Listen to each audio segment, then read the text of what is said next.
चांद के दो टुकड़े होने की कहानी। रात का वक्त था। मक्का मुकरमा की वादियां खामोशी में डूबी हुई थीं। आसमान साफ था और सितारे जगमगा रहे थे।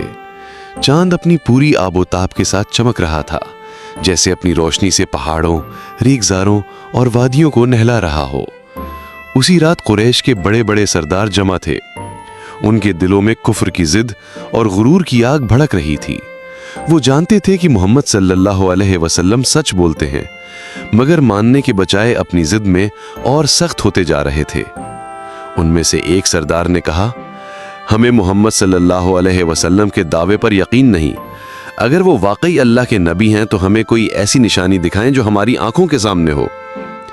दूसरा सरदार बोला, हाँ, अगर ये अपने रब के नबी हैं तो चांद को दो टुकड़े करके दिखाएं। ये आसमान पर है, हम सब देख रहे हैं। अगर ये इसको दो हिस्सों में बांट दें तो फिर हम मान लेंगे कि ये अल्लाह के रसूल हैं। ये सुनकर कुछ लोग हंसने लगे। वो समझते थे कि ये नामुमकिन है, मगर रसूल अल्लाह सल्लल्लाहु अलैहि वसल्लम सुकून और वक़ार के साथ खड़े हुए। आप सल्लल्लाहु अलैहि वसल्लम ने उनसे पूछा कि अगर मैं ये कर दूं तो क्या तुम ईमान ले आओगे? सबने बैक आवाज कहा, हाँ, अगर चांद के दो टुकड़े हो गए तो हम मान लेंगे कि ये अल्लाह के रसूल हैं। मोजज़ा। फिर वो लम्हा आया जिसने तारीख को बदल डाला। रसूल अकरम सल्लल्लाहु अलैहि वसल्लम ने आसमान की तरफ देखा। आप सल्लल्लाहु अलैहि वसल्लम ने अपनी मुबारक उंगली को बुलंद किया और चांद की तरफ इशारा किया, और फिर वो मंजर रूनुमा हुआ जिसे देखकर सबके दिल कांप गए। चांद अचानक दो हिस्सों में तकसीम हो गया। एक टुकड़ा पहाड़ के एक तरफ नजर आने लगा और दूसरा टुकड़ा दूसरी तरफ। सफा पहाड़ इन दोनों के दरमियान आ गया था और कुरैश की आंखें हैरत से फटी की फटी रह गईं। लोग एक दूसरे की तरफ देख रहे थे। कुछ ने आंखें मल कर दोबारा देखा, मगर मंजर वही था। चांद के दो टुकड़े अलग अलग अपनी रोशनी बिखेर रहे थे। कुफार की हठधर्मी। ये मंजर देखने के बाद भी उनके दिल नर्म न हुए। एक शख्स चीख कर बोला, ये तो मोहम्मद का जादू है। दूसरा कहने लगा, हाँ, ये तो हमारी आंखों पर जादू कर दिया गया है। मगर एक अक्लमंद ने कहा, अगर ये जादू है तो ये सिर्फ हम पर ही हुआ होगा। दूर के लोग जो मक्का से बाहर हैं, अगर उन्होंने भी ये मंजर देखा है तो फिर ये जादू नहीं हो सकता। सबने फैसला किया कि बाहर से आने वाले काफिलों से पूछा जाए। दोबारा चांद का जुड़ना। इस दौरान नबी सल्लल्लाहु अलैहि वसल्लम ने दोबारा अपनी उंगली का इशारा किया। चांद के दोनों टुकड़े आहिस्ता आहिस्ता हरकत करने लगे और फिर एक दूसरे से जुड़ गए। चांद दोबारा अपनी मुकम्मल शक्ल में आसमान पर चमकने लगा।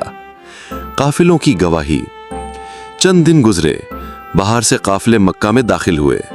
कुरैश के लोगों ने उनसे पूछा, बताओ, क्या तुमने भी उस रात कोई अजीब मंजर देखा था? काफिले वालों ने जवाब दिया, हाँ, हमने भी देखा था कि चांद दो टुकड़ों में तकसीम हो गया था। हम हैरान रह गए थे कि ये क्या माजरा है। ये सुनकर भी कुरैश के सरदार अपनी हठधर्मी से बाज न आए। उन्होंने ईमान लाने के बजाय फिर बहाने बनाए और कहा, नहीं, ये मोहम्मद का जादू ही था। कुरान की शहादत। इस अजीम मुजज़े का जिक्र अल्लाह ताला ने कुरान में महफूज कर दिया ताकि क़यामत तक के इंसानों के लिए दलील बन जाए। इक़्तरबत अस्साअतु वन्शक़्क़ल क़मरु। अल क़मर एक। तर्जुमा, क़यामत करीब आ गई और चांद फट गया। सबक। ये वाक़या हमें ये सबक देता है कि अल्लाह ताला ने अपने नबी सल्लल्लाहु अलैहि वसल्लम को ऐसे मोजज़ात अता फरमाए जो अक्ल इंसानी से मावरा हैं, लेकिन हिदायत सिर्फ उसको मिलती है जो सच दिल से तलाश करता है। जिद और हट धर्मी रखने वाले चाहे कितने ही मोजज़ात देख लें, ईमान नहीं लाते। उस रात चांद की रोशनी सिर्फ आसमान को नहीं बल्कि ईमान वालों के दिलों को भी जगमगा गई।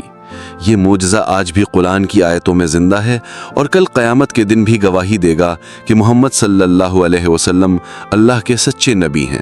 ऐसी मज़ीद वीडियोस के लिए चैनल को सब्सक्राइब करें।